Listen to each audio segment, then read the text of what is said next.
Above all, the way of the samurai should be in being aware that you do not know what is going to happen next, and in querying every item day and night. Victory and defeat are matters of the temporary force of circumstances. The way of avoiding shame is different. It is simply in death. Even if it seems certain that you will lose, retaliate. Neither wisdom nor technique has a place in this. A real man does not think of victory or defeat. He plunges recklessly towards an irrational death. By doing this, you will awaken from your dreams. We've spoken before about how death has multiple meanings as far as the way of the samurai is concerned. And putting yourself to death before you put yourself to bed does not mean making right everything that needs to be made right, so that if you were to die in your sleep, everything would be okay. That is part of it, but that is only a percentage of it. Death is also about shedding a fear or putting an ignorance to rest.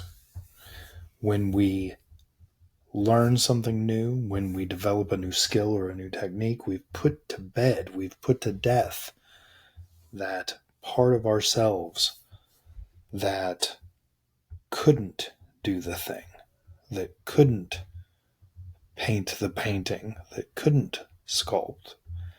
In learning something new and experiencing something new, we put to death the old. This conversation that I am about to have is where I sit down and I interview Andrew from Whistlekick. The same gentleman that sat down and interviewed me for Whistlekick. That podcast link will be in the show notes here. You can listen to me talk about myself, or you can listen to Andrew talk about himself. I am excited. I am about a month away from going up to the Marshall Summit that is held by Whistlekick. And I'm extremely excited for this opportunity. I get to go meet some new people, like-minded people. I get to teach to a new audience. I am thrilled. And in doing so, in branching out and in meeting new people, in teaching new concepts, new techniques, new philosophies to a new audience, I am putting to death the version of me that would not have done it and the version of me that could not do it. I am incredibly grateful for this opportunity, not just to go to the Marshall Summit, not just for all of the people that are in my life enriching it, but also for this podcast, for these conversations that I'm having. I hope that you guys are getting as much out of it as I am. I cannot say it enough. If you are a martial artist and would like to be a part of this podcast, if you know a martial artist that you think would be a good fit for this podcast, if you'd like to call me a prick, an asshole, or tell me that I'm wrong about anything and everything, you can do all of that and more at keepkickingpod@gmail.com.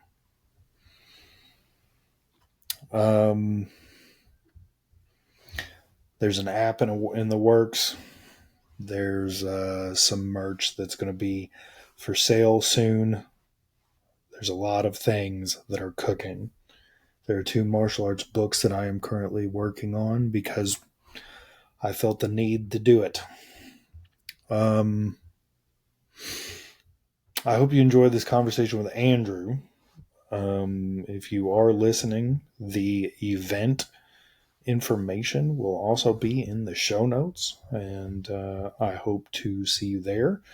To all of my new friends that I have met and had conversations with, if you by some chance are watching this specific episode, I cannot wait to meet you. I am very much looking forward to it, and I'll see you guys in about a month. Keep kicking, guys. Keep kicking, never quitting. Focus sharp like a blade that's hitting.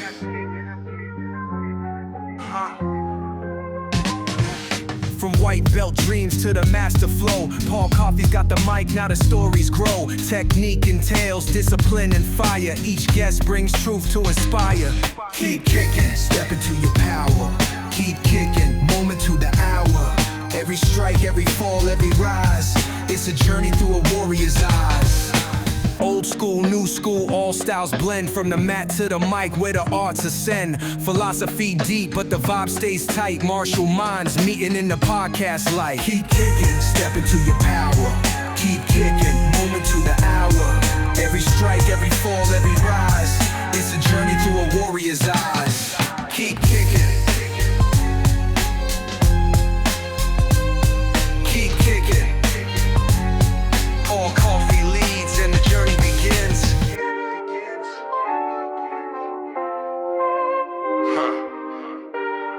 Paul Coffey leads and the journey begins.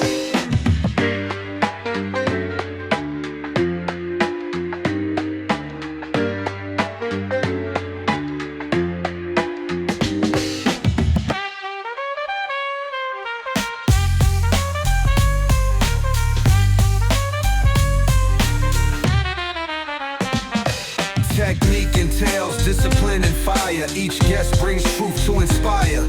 Keep kicking, step into your power. Keep kicking, moment to the hour. Every strike, every fall, every rise, it's a journey through a warrior's eyes. Keep kicking.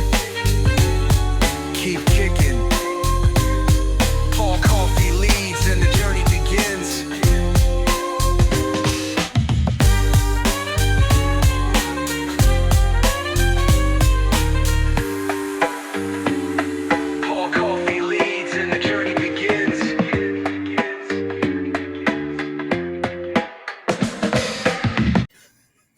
Hello, everyone, and welcome once again to Keep Kicking, the martial arts podcast where I have martial conversations with my martial arts friends. And today I sit down with Andrew. Andrew, would you like to introduce yourself?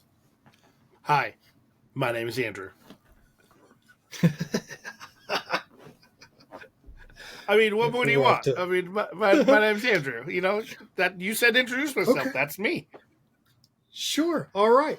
How did you get started in martial arts? I started in martial arts in high school. I moved living single mom. My brother was off of college, so it was just my mom and I. And I was in 8th grade, maybe freshman. I was 8th grade, and I said I wanna do martial arts, and she's like, no, forget it. And I kept bugging her. And she finally said, all right, well, if you want to do it, you have to put the legwork in. You have to find where you want to go, and you have to call them. And so I went into the phone book, which for, you really young people listening, that's a book that had lots of phone numbers in it. And I went to the yellow pages, and I went under martial arts schools, and I just looked at there were like, I don't know, 5 or 6 of them. And I didn't know anything. I didn't know what I was looking for. So, and I honestly couldn't tell you what made me choose the one I did, but I called one of the numbers and talked to the person in charge and I was like 14 years old or something like that. And he said, sure, this is when our classes are. And, there wasn't like a website for me to go to at that point. So I told my mom and she brought me to my first class. And that's how I got started way back when. That's awesome. What kept you going? all this I time? I loved it, and so I started at 14. It was a Goju-Ryu school, and I trained all through high school. Um, like I think I started like the summer between eighth grade and freshman year, so all through high school, and then into college a Mhm. couple of years. Got to brown belt, and then real life hit. I'm now no longer living at home. Right. I now have to pay my own bills, and it became too difficult for me to continue to train financially. And so I've had, Hmm. since then, I'm a few years out of college now at this point. So I've had, I took a long break, went to train at, moved away, went to train at a Shotokan school for like 15, 16 years, moved away again, didn't train for a number of years, got back into it and started Hmm. training Shore and Ryu. So, I mean, I've always had these little breaks here or there, but what's kept me going is I love it. And I recognize what martial arts gave to me in terms of confidence and being comfortable talking in front of people and, Hmm. doing hard things.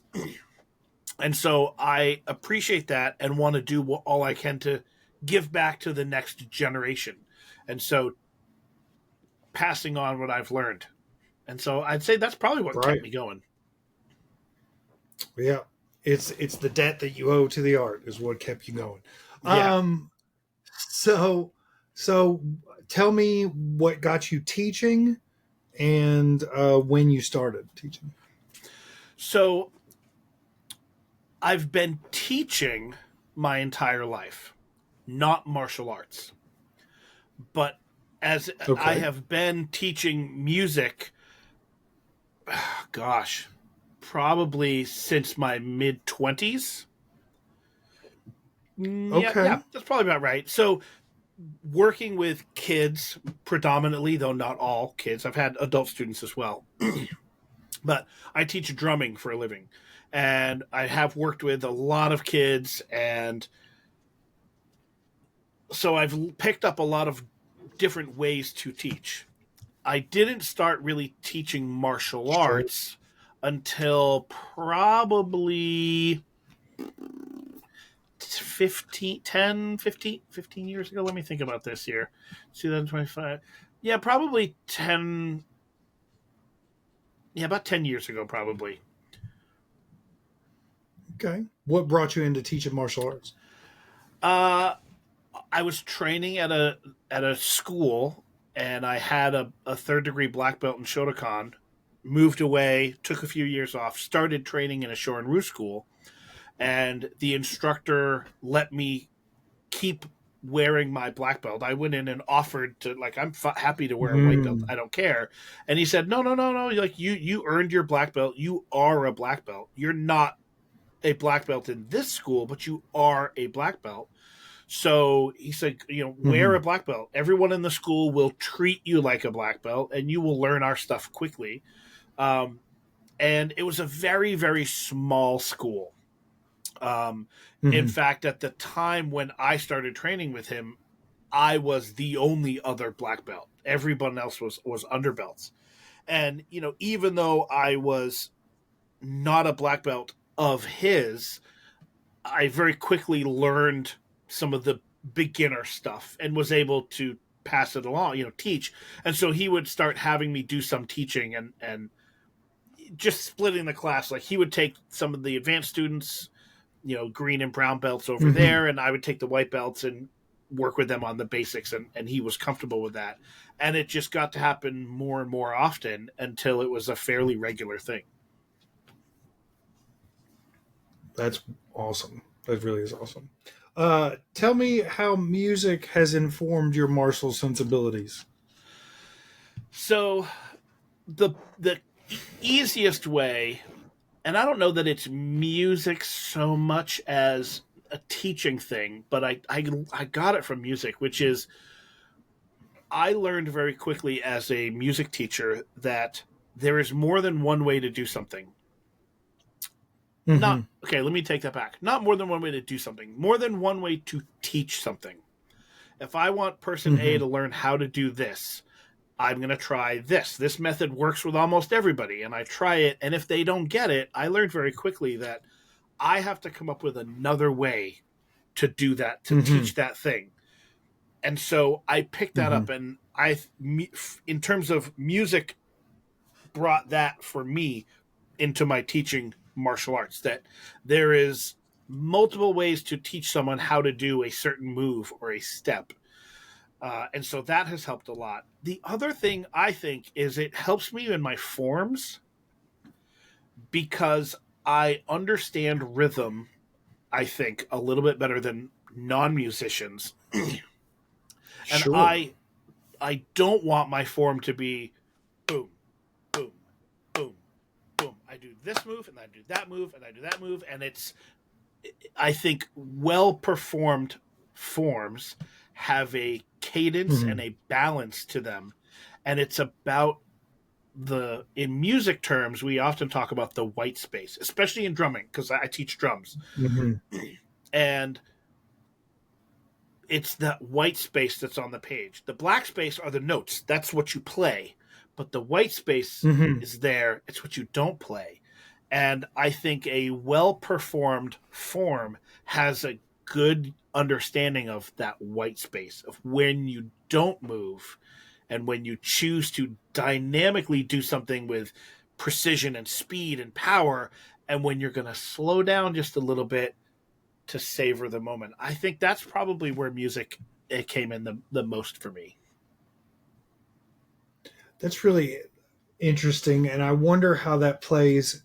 That, have you ever heard the Ed Parker quote about forms, where he talks about a form is a martial arts handbook, and so you can read it from front to back, cover to cover. You could read just a chapter. You could read just a sentence. You could Mm-hmm. read it in an English accent or an Australian accent if you chose. And he was just saying that like there's different ways to read it. So it's interesting, the verbiage of the white space. Like, I wonder if do you find that you move the white space around sometimes in different forms? Yeah, I do. If I think about it, I probably do. In answer to your first question, I've not heard that quote from Ed Parker. I like it. I Okay. don't have a problem with it. It's interesting. Yeah. I've never studied or really trained in any kempo, so it's not surprising I wouldn't necessarily have heard that. Um, Hmm. I think there are Right. likely, if you watch me do the same form multiple times, there's likely going to be slightly different white space for, air quotes there, um, Hmm. and so that, yeah, probably a little bit.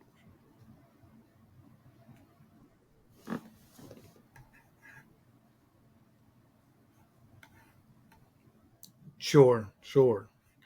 Um, okay. So the next question that I ask of all of my people that sit across from me, and that is, what do you think is neglected, that the average student most neglects in their training? I think the most undertrained thing, Hmm. and we'll see what people think. Maybe this is controversial, maybe not. It's for most schools, again, I'm prefacing most. You show up at the school, you put on your uniform, whether it's a gi or a dobak or whatever, and then you Hmm. go and train. And the reality is,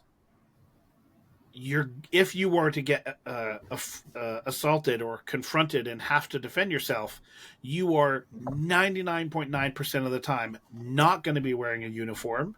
You're not going to be Hmm. barefoot. And I think more schools should train wearing jeans and Hmm. wearing footwear. Now, I'm not saying every single class you should have on jeans. I'm not saying you shouldn't wear a uniform, a gi, or a dobak or whatever. But I think there should be Hmm. occasional training classes where you figure out the difference, what you can do differently when you're wearing constricting clothes as opposed to not. I mean, I live in New England. We get some pretty yucky winters up here. Wearing a Hmm. big, heavy winter coat definitely feels different when you're doing techniques, Right. or wearing boots for going outside and shoveling the driveway. It's very different. Right. You cannot move the same. And I think that's one of the most undertrained things across all martial arts styles. I know I agree with that. And I also like to piggyback off of that.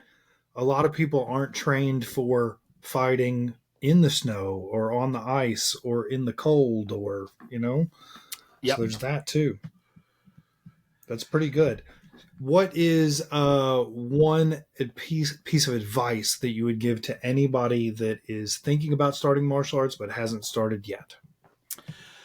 Enjoy the journey, but be okay taking time to find out if a school or a style is right for you. I think all too often someone will start training and they are told, well, it's a good thing you're here because this is the best place to be training. Well, it might not be for everyone.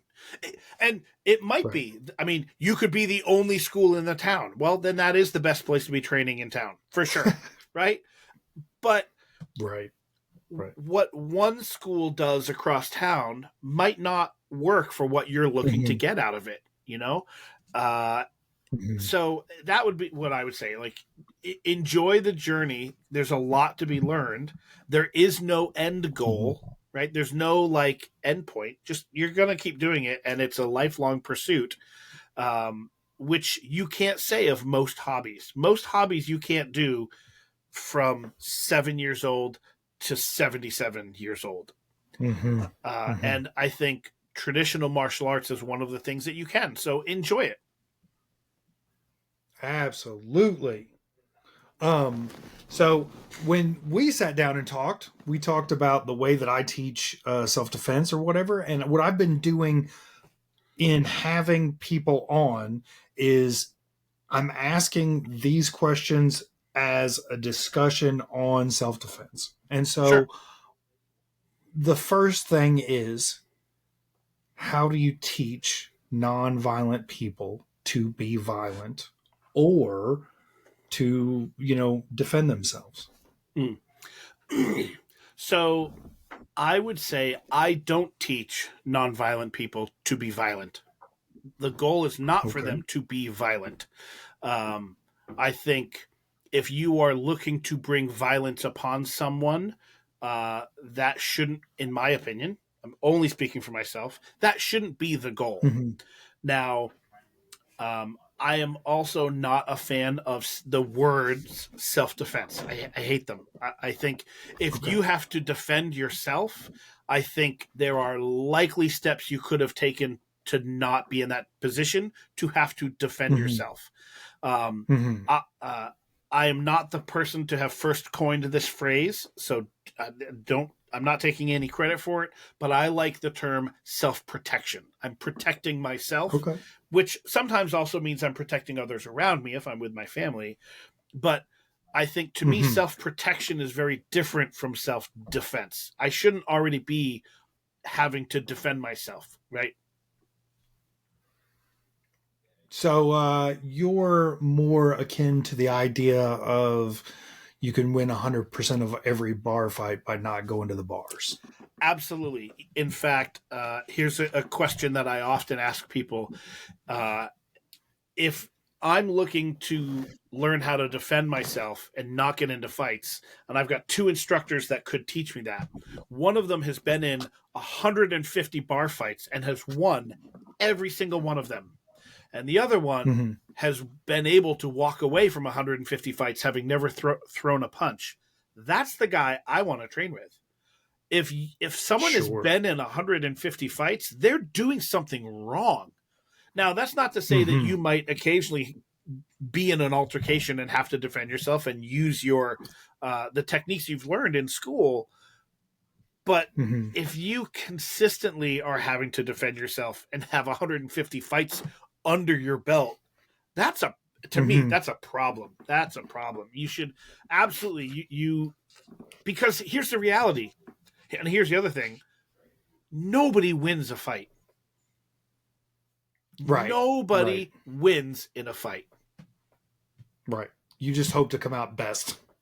Yep. You might come out unscathed. You might come out not hurt. To me, you didn't win. Right. Right. Well, yeah, 100% agree with you on that.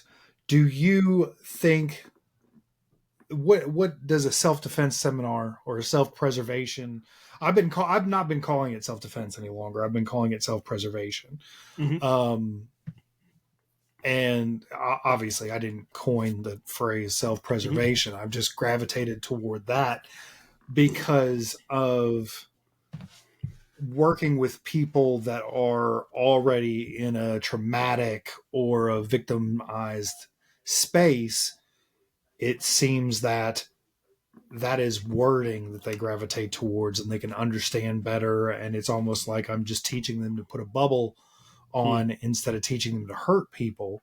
Mm-hmm. What do you spend a great deal of time uh, lecturing or delivering mental acuity, mental technique for self defense? Yep. Yep. Now, first off, I don't in any of the teaching that I do, I don't advertise that I teach self defense. Or Okay. like I call it self protection. I don't even like I don't use that term. I think martial in general, and people will likely take some umbrage with this statement, but I think martial arts instructors are some of the worst people to teach self defense. I Sure. think there's a lot more that goes into it than just learning how a punch is thrown at you, and so you can do this and do a wrist lock, and great. Somebody grabs you, you can do this and hurt them and go away. Like that's great, but there is so much more that goes into it. And it's what often people call the soft skills, right? It's the things that aren't punching and kicking. I actually think the soft skills are the hardest things to learn. It's the learning how to talk yourself out of combat, learning how to be aware and notice things that are going on to not get into an altercation in the first place. And I do work those things with students. Just even if it's just learning simple phrases that you can use to get out of situations. And I can't remember if I've spoken about this with a few people fairly recently, and I can't remember if you and I spoke about this on when you came on our podcast. But a great one, if I'm in a bar and I'm looking at the door and the partner that this guy's with happens to be that direction, it looks like I'm looking at his partner when I'm not. And he starts to get uppity, like, hey, what are you doing? Something simple as, hey, I'm really sorry. Are you Jeff? Like, I went to school with someone who looks just like you, and his name was, are you Jeff? Like, or if it's, a woman like, Jennifer? Are you Jennifer? And just make up a last name if you need to. Jennifer Santora, like, we went to school together, didn't we? No, I didn't go to school. Oh, I'm really sorry. So I swear you look like someone that I knew. Immediately diffuses the situation. It explains why I was looking at her, which I wasn't, but he thinks I was. Learning things like that are huge. Or just Simple being misdirections. being in a bar and seeing that something is happening over there. Saying to my wife, hey, you know what? The back door's here. I'm just letting you know we might leave here in just a second. Being aware of those things are huge, and it's something as well that I don't think is taught often enough. Lots of martial arts instructors teach how to break a wrist grab or someone's choking you, how to get out of that. But how about you don't get in that position in the first place? That's the true trick right there. Situational awareness is definitely key. How do you so then the second part of that is, how do you teach people that want to do nothing but fight to not fight, to calm, you know what I'm saying, to just relax, just be? I mean, I will be honest, I haven't had people like that. I haven't had people like that stick around. That's good. So I That's don't know great. that I can truly answer that question. I mean, I'm thinking I have had students that have come in the dojo, who their big thing is they want to do UFC type MMA, and that's great. Mm-hmm. I do Mm-hmm. have a little bit of something against UFC, but as a general, I don't. People want to do mixed martial arts like that. Great. It's not what I teach. It's not what I do. This isn't the right Right. school for you. Right. And people Mm-hmm. that do want to do that typically understand that and don't stick around at my school because I'm not providing what they want. You know, so Mm-hmm. I really haven't had to deal with that a whole lot.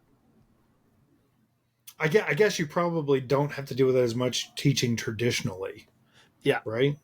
You think that that's yeah, probably yeah. the I reason? think so. I mean, there is a huge difference. I mean, there's a reason why, uh, Whistlekick calls ourselves the number one ranked traditional martial arts podcast in the world. There are lots of martial arts Mm-hmm. podcasts out there, and there are some that are bigger, but they're not usually they are not traditional martial arts. We in our Mm-hmm. school we put on a gi because it's a Japanese Okinawan style. So we put on a gi. We have a opening ceremony where we bow to each other. We bow to the center, the showman at the front of the room, like people that are interested in doing UFC style fighting.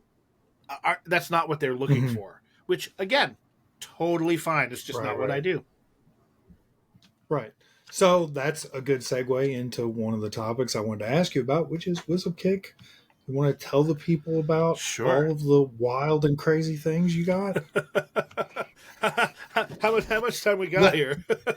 we got as much time as you want. Tell them about all the stuff you've roped me into, and uh, so um, so I am the producer and co-host for Whistlekick Martial Arts Radio, which is a 10-year long running martial arts podcast. We are the largest uh, traditional martial arts podcast in the world, number one ranked in that regard. Um, we've released over 1,000 episodes as of this recording. I think your episode just coincidentally came out yesterday, it sure did. and I Yeah, sure think it was did. episode 1054. Is that right? Maybe 56? something like that. Something like Yeah, that. 1054, 1056, something like that. We've been going a really long time. And so I Mm-hmm. came on board. I don't own Whistlekick. I don't own the podcast. I just work for the company. And when it first started out, it was a sparring gear company. They just sold sparring gear. That's what Jeremy Lesniak, who owns the company, he just wanted to sell sparring gear because every sparring gear he had going to tournaments was garbage. And so he said, I can't Okay. find good gear. Well, I'm going to make it myself. And that's what he did. He found a company and a factory to start making the sparring gear to his specs. And now he has the best sparring gear in the world 10 years ago, and nobody knows who he is. He's having trouble selling it because there's so many other big sparring gear companies in the world. And so he said, Sure. well, I know a lot of martial artists. I know a fair bit of kind of famous martial artists. Why don't I start a podcast and I can use this as a vehicle to sell my sparring gear? That was the whole reason the podcast got started. And just like martial arts, there is no stop. There's no end. So the podcast got started, and we're Right. just too dumb to quit. So we just keep going. And the company has Well, grown. hopefully you sold the gear, right? Well, he did sell gear. We still sell the same sparring gear. It is, in my opinion, the best sparring gear you can find. Um, the only problem with it is now because the podcast has grown, uh, it does really well with getting the word out about the things that we do and the gear that we sell. So we often don't have sparring gear in stock because when we get a big shipment of it in, it flies out the door, and then we've got to wait for the next shipment of it to come in. So, but it's grown beyond just the podcast and sparring gear. We host a number of martial arts events around the country. We have an entire book division that just deals with books. We have a martial art teacher training and certification division that you can sign up and take level 1 and level 2 of our certification program on how to be a better martial arts teacher. Level 3 is coming out this November, so you'll have level 1, 2, and 3. We have an awards team. We host the Never Settle Awards, which are 100% driven by people voting as opposed to people paying to get an award, which is a big thing out there. There are a lot of awards that people can get, and it's just a matter of paying the money and you'll get the award. We said we don't want to do that. So all of these awards that we give out are 100% driven by people, the public, voting on who they think should get the award. So that's a whole separate division as well. We have a tournament division now. We've started hosting tournaments in New England. So what started out as Jeremy Lesniak, one person doing a podcast and selling sparring gear, has grown exponentially, and we've got a ton of people working for the company. I mean, every podcast episode that comes out, I think I did the math, I counted it up the other day, 6 or 7 people have had their hands on something to do with that episode. Whoa, that's a lot. That's good. Yeah. Tell me about the Marshall Summit. So Marshall Summit is a 4-day event that happens in New England. It started out as free training day. I just coincidentally happened to be wearing one of our shirts from 22. Free training day started before I was involved in the company. I think it started in 2014 or 2015 maybe. And it was, so it's called Free Training Day. And it was a day of training that was free. I never said we were great at naming things. Got a good name. Right? Solid. And the concept was simple. Bring in instructors that are willing to teach for free and allow anybody that wants to come in and train with those instructors and not pay a penny. I bet most of your audience listening has heard of weekend seminars or a day seminar where you pay $60 a day, $100 a day, $300 for the weekend, whatever it is. And Jeremy felt like that is inaccessible to a lot of people. And if our goal at Whistlekick is to get everyone in the world to train for 6 months, we should make training accessible to everyone.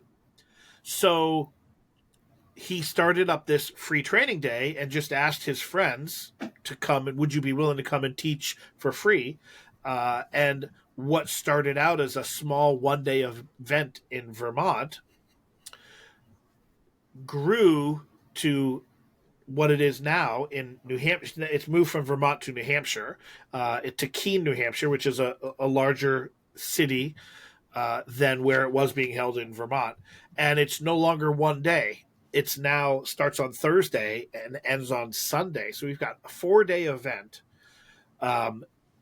Classes happening all day Thursday, all day Friday, all day Saturday, and like half a day on Sunday. All of the classes are completely free. There are some paid things. For example, if you wanted to take the teacher training certification, you'd pay for that. We have a banquet dinner that if you want to go to, you got to pay for that. But the training is free. And I will sit here and wait for you to tell me of another 4-day martial arts event that doesn't cost a penny. Go ahead. I'll wait. Oh, there's nothing. There's nothing. What started out as Free Training Day New England, or Free Training Day Vermont is really what it started. It moved to New Hampshire, was Free Training Day. It since grew to 4 days and has changed its name to Marshall Summit. Because it's a 4-day event, we can't call it Free Training Day because it's no longer a single day. But that event has now branched out. Oh, go ahead. What's that? I thought, based on your all's naming convention, that it would have been Free Training Days. Oh, yeah, we could have been. But we now have, for 1 year, there was a free training day Southeast, and it was in Atlanta. We held the free training day in Atlanta. For 3 years, we did free training day Pacific Northwest in the Seattle area. This will be, I think, our 3rd year of free training day Mid-Atlantic. I could be wrong on the number. Is it 3? Let me think. Last year. yeah, I think this is our third year in Mid Atlantic. It'll be no, it must be four. And then we just held our second free training day Midwest out in Kansas. And so this style of event where we have these instructors come in with no ego, because they can't have an ego if they're looking to teach for free. Like, they are just fine showing up, teaching, and spreading their art. And the other thing that makes our event a little different from most other events is it is a requirement that if you show up to teach, you're presenting. We don't call them teachers, we call them presenters. If you're presenting a class, you are not allowed to show up, present your class, and leave. You're not allowed to show up, present your class, and sit in a corner and do nothing for the rest of the day and just watch. You are required to show up in the morning, train with other presenters at their classes, present your class, and stay for the whole rest of the day and be a student. It's very important to us that you be a student. Can we circle back to, you said that Whistlekick has the goal of having everybody train for 6 months. If everyone in the world trained for 6 months, we feel the world would be a better place. And so it is our mission. That's our mission. And it is a lofty mission. We recognize that it's not easy, but we want to do everything we can to make people be able to train. And that's our goal. If everyone in the world can train for 6 months, the world would be a better place. I love that goal.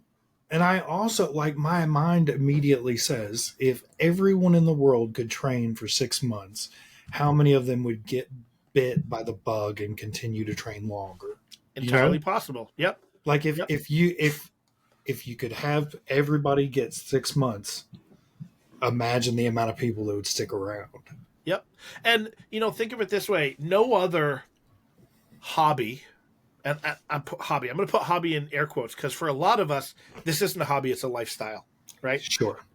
But I also recognize that for most people, it is a hobby, and that's fine. But how many other hobbies do you know of where, and I'm stealing this from Jeremy, so this is not my quote, this is Jeremy's, but how many other hobbies can you think of that someone has come up to you and said, you know what? I did basketball as a kid for 6 months and it was great. And I can't wait for my kids to do basketball. No, right. I don't, I've never heard that. Or, you know what? When I was a kid, I did ballroom dancing for a while and it was great for me. It taught me so much. But how many times have you heard, you know what? I did Taekwondo for 6 months when I was a kid. And you know what? I really liked it. And, I kind of wish I kept doing it. And I definitely want my kids to do it. Like, that happens all the time. Name me another hobby that happens with. It just doesn't. No, I can't think of anything. The closest thing I can think of is music. I know musicians generally raise their children in music. Yep, that's fair. Yeah, that's fair. I'll give you that. And so I would agree, but there's not much else. And the other thing is, there aren't many hobbies. There are definitely more, but there aren't many hobbies where you will have adults and children training together. 45-year-old person in class with a 16-year-old. That doesn't happen in most other things. If you're going to play soccer, it's usually split apart. Adults aren't playing with kids. Again, music is an exception. You can get musicians that play with other ages, but for the most part, it's pretty segregated in terms of age in most other things. And one of the things that I love about martial arts. So what you guys are doing is building a strong community. Yep. And I respect that, because that's what one of the reasons that I started this podcast was to try and, strengthen the community, so to speak. And I've talked to more people. It's very heartwarming that I have talked to more people than not that are also doing different things to try and build the community. Talking to you about Whistlekick, the way I work, I'm ADHD like crazy, so my mind goes all over the place all the time. And I am in the process of attempting to write an app that a student could download and that a school could sign up too. And then if the school linked their Google Calendar to the app, the student would have access to all their classes, to Mm-hmm. special events, and all of those things. Yeah, great. So that's what I'm working on, just because I was talking to you all. Wow, that's great. I love it. So, Yeah, I would agree. It's about building the community, and mhm, a big thing. We have, and I'm not going to remember them all, but uh, Whistlekick came out with the 6 freedoms of martial arts. mhm, And the first one, and I'm paraphrasing, I'm not going to get it 100% right, but essentially is that anyone is allowed to train with whoever they want, whenever they want, for whatever reason they want, and they don't have to tell anybody about it. Essentially meaning, I'm training over in this school, you're training over in that school, and who am I to tell you what you're doing is wrong? mhm, mhm, You do whatever you want. If you like what you're mhm, doing, awesome. Personally, I hate the word, and I bet your listeners will know this word and they've seen it bandied about a lot, and maybe they even use it. I hate the word McDojo. mhm, I hate mhm, it with a passion. mhm, If I'm training at my school, or not me, if you're training at my school and you like what you're getting from me, and mhm, there is another school across the street that does something that I personally wouldn't do, I mhm, don't care. If their students are happy there, mhm, awesome. Good for them. I am happy that they're training because I think the world would be better if everyone trains. mhm, If those students that are happy over there come to my school, they're not going to be happy. And if my students go to that school, they're not going to be happy because we teach different mhm, things. Even if it's the same style, it mhm, is different. And so the first freedom of martial art is you're allowed to train in whatever you want for whatever reason you want, and you don't have to tell anybody about it, and no one gets the right to tell you you shouldn't do that. I love that. Is that part of your all's instructor uh, curriculum? No, but Or now you're gonna make me look up the 6 freedoms of martial arts because I forget them all. That's the one I quote all the time because it's my favorite one. yeah, Uh, yeah. but I'll give you these 6 really quick. Here we go. Here we go. Here we go. Okay, are you ready? This is Yep. Here we go. So, the freedom to 6 freedoms of martial arts. Number 1, the freedom to train. Martial art training should be accessible to all, regardless of age, gender, politics, physical abilities, or any other concerns. I'll just give the quick sentence. So, freedom to train, the freedom to remain private, the freedom to determine what martial art means to you, the freedom to become better, the freedom to live your life, to live your training, and the freedom to compete. I feel like those are old ones. Hang on. Mm-mm-mm, mm-mm-mm. Anyway, I made my point though. Like our big thing is everybody gets to train for the reasons they want to, and Hmm. Hmm. everyone's reason can be different, and that's okay. Hmm. Well, we talked about like, I don't teach martial arts and philosophy and motion and all that jazz, and Yep.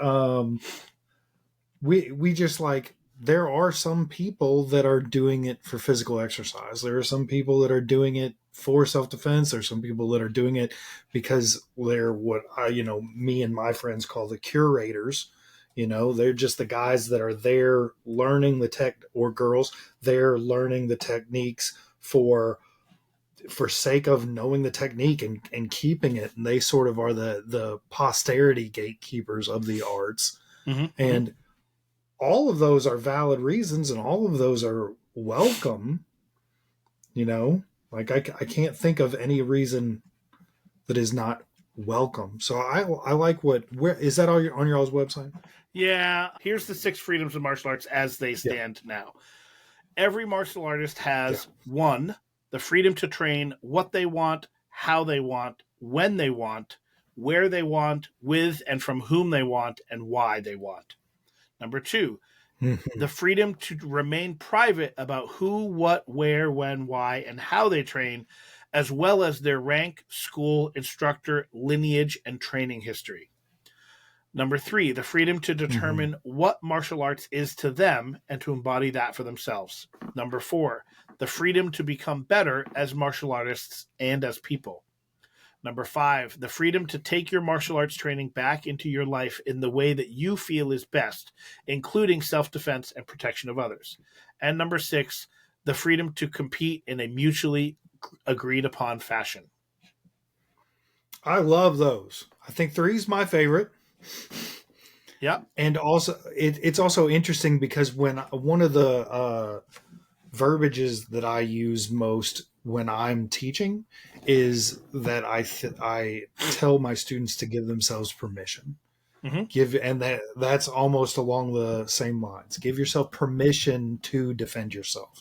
Give yourself permission to say no, to not be wherever. Give yourself permission to leave a bad situation before it becomes a worse situation.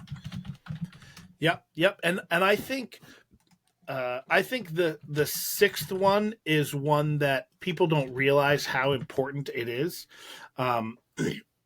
Number 6 being the freedom to compete in a mutually agreed upon fashion. How many times do people say, "Oh, that wouldn't work in a fight"? That wouldn't work in a fight. Okay, well, this Right. not a mutually agreed Right. upon. I'm not saying it would work in a fight. Like I'm competing in a mutually agreed upon fashion with my training partner. We have agreed that this is what we're going to do. You saying it wouldn't work against you, well, we're not agreeing to fight. So that's a discussion that I feel needs to be had in our current climate of martial arts, because I don't know if everybody's Facebook is as negative as mine is, or if I'm just lucky enough that it's my Facebook. But like, I have my social media to where all of Facebook is martial arts. That's the main point of my algorithm. That's what it brings me. A little bit of Batman, mostly martial arts. And the amount of people that are just saying that's bullshit. You're a McDojo. You said McDojo, and I was thinking the bullshito. I hate that term too. Same thing. And yeah. And my algorithm is the same, and I get a lot of negative stuff. And like, oh, what do you think is better, Goju or UFC or whatever? And I shouldn't comment on these things, but if they're friends of mine or people that I know personally, I will often comment and say, why? With all due respect, why are you bringing this up? Why are you purposely trying to bait people into an argument? I don't think you should care which one is better. What's the point of asking a question? Like, here's the reality, Paul. There is no such thing as the best martial art out there. I don't care. Absolutely. There isn't. Because if there was, every single person in the world would train it. But the reality is everybody trains for the reason they want to. Your reason for training does not have to be the same as mine. So we're going to be training different things because we're looking to get different things out of it. And you don't get a right to tell me that my training is bad because I'm getting out of it what I want.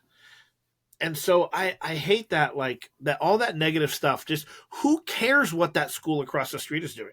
I don't care. Instead, I'd rather spend my energy on my students and getting them better. Well, but their black belts wouldn't even come close to my black belts. Okay. No one said they had to. Rank is irrelevant anyway. Rank is only good for your own school to test where your students are in the curriculum that you want them to learn. It would be silly if everyone's black belt was exactly the same. We don't have, because everyone's training for different reasons, they're not going to be the same. So stop worrying about what all the other martial arts schools are doing and just focus on your own students. That's where your energy should be.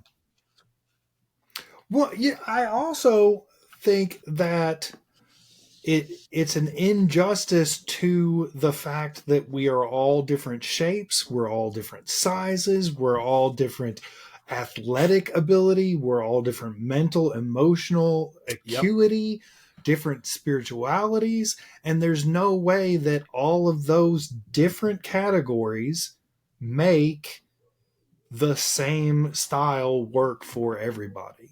You know, and Correct. that doesn't even go into like if we were all going into it for the combat aspect, we still couldn't all go to the same place to get the same thing. Nope. And Nope. what Absolutely not. frustrates me about this conversation is that this conversation came from MMA and the UFC and all of that when MMA and the UFC started with the conversation of what happens if a boxer and a wrestler fight? What Mm-hmm. happens if? Yeah. Yep. So what started as an interesting study on a way that somebody can do real-time pressure testing has now become obnoxious. Mm-hmm. Yep. Yeah. You're absolutely right. Very obnoxious.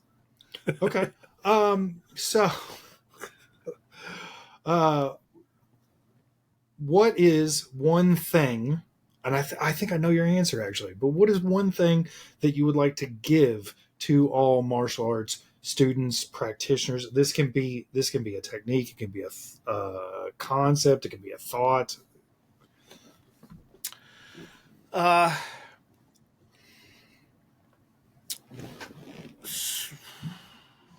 I have a few things. If I had to narrow it down to one, Okay. it's actually No, no. I'm going to give you one. You asked for one. I'm going to give you okay. one. I do what I'm told. I'm a good Okay. boy. Okay. Something slow and perfect is still perfect. Something fast and wrong is still wrong. Still wrong. Take your time with things. Don't be in a rush. Right? When you're and this goes for lots of different things. When you're learning a new technique, watch it from your instructor. Do it slow first. Slow and perfect is still perfect. Fast and wrong, it's wrong. You can't fix it if it's wrong. Well, that's not true. You can fix it if it's wrong, but when you're doing it, if you're doing it wrong, you're doing it wrong. It doesn't matter how fast it is. So something slow and perfect and is also still perfect. If you do something wrong enough times and ingrain it in yourself wrong, it Correct. takes a lot more to redo it. Yep. So, no, I like that. I had an instructor that said that trees don't concern themselves with how long they take to reach the heights that they reach. That's great. I love that. I think that that's the best way, like, to just sum all that up. Yeah. So, is there anything that you didn't get to say that you'd like to say? Probably. I don't remember. Probably. I mean, if I wanted to say it, I guess if I would have remembered to say it, I would have said it. So there's probably things I forgot. Let me think. I mean, the only other stuff is, we host these events, free training days around the country. Marshall Summit is in November, November 6th through the 9th. 2025. I put the year in because someone might listen to this next year. We also Whistlekick also hosts a weekend seminar that is not free in Vermont called All In Weekend. It's a Friday through Sunday training event. It does cost money. We have a personal chef that shows up on site, cooks all of our meals for us. About 20 plus hours of training. It's limited. We cap it at like 35 people. You live right there. You eat right there. Everyone stays together in one bunkhouse. So we're looking for a name for the event, and we figured if people come to this event, they're all in. And so we're going to call it All In Weekend. And we also don't advertise ahead of time what you're going to learn. You just have to trust us that we are going to take care of you. Everything. You get a place to stay. You get all 3 meals, and tons and tons and tons of training in a beautiful facility in Central Vermont. And so that's an event that we host in April every year. And just be on the lookout. Whistlekick.com. You'll find all the stuff that we do. Well, I love that, man. I am excited for Marshall Summit because I'm going to be there. It's going to be great. Excited to meet you guys in person. As always, I like to thank my audience for taking the time to listen to this. I hope you guys got something out of it. I want to thank you for sitting down and having this conversation with me. And as such, you're now a part of my martial arts journey, whether you like it or not. And I thank you for that as well. Well, I mean, you're going to be a bigger part come November. So that's right. I can't wait, man. And my Louisville people, if any of this sounds interesting to you, you should reach out to me, and we might have a conversation about seeing about hosting a free training day here. Yeah, maybe after November. Maybe it'll happen. We'll have to see. Yeah. But I like the idea of it. Okay, thanks everybody, and keep kicking.